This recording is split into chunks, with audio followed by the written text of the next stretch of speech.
వాస్తవానికి ఎన్నికలు ఎప్పుడైనా రెండు రాజకీయ పార్టీల మధ్యన ఇద్దరు ముగ్గురు అభ్యర్థుల మధ్యన జరుగుతాయి. మనం కేవలం ఒక కాంగ్రెస్ పార్టీతో కొట్లాడాలి.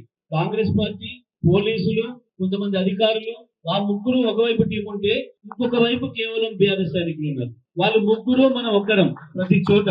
దురదృష్టం ఏంటంటే అక్కడక్కడ ఎన్నికల సంఘం అధికారులు కూడా అందులోనే చేరింది. ఓట్ల లెక్కింపు రోజుకు వచ్చినప్పటికీ అది కూడా బయటపడ్డది.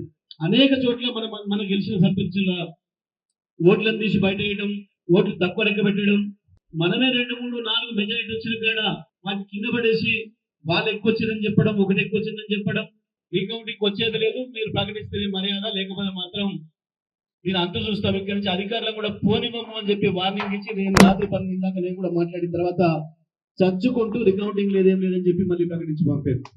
ఇటువంటి దుర్మార్గాలు ఒకటి కావు, రెండు కావు. ఇక్కడ కూడా మోరేడు మండలం రాఘాపూర్ విలేజ్ లో కూడా ఇదే పద్ధతిలో మనం 11 ఓట్లతో మనం గెలిస్తే ఆ తర్వాత వాళ్ళు ముందు ప్రకటించి మళ్ళీ రీకౌంటింగ్ అని పెట్టి 3 ఓట్లతో వాడు గెలిచిందని చెప్పి ప్రకటించారు. అది ఎక్కడి పోదు, అది కూడా వస్తుంది.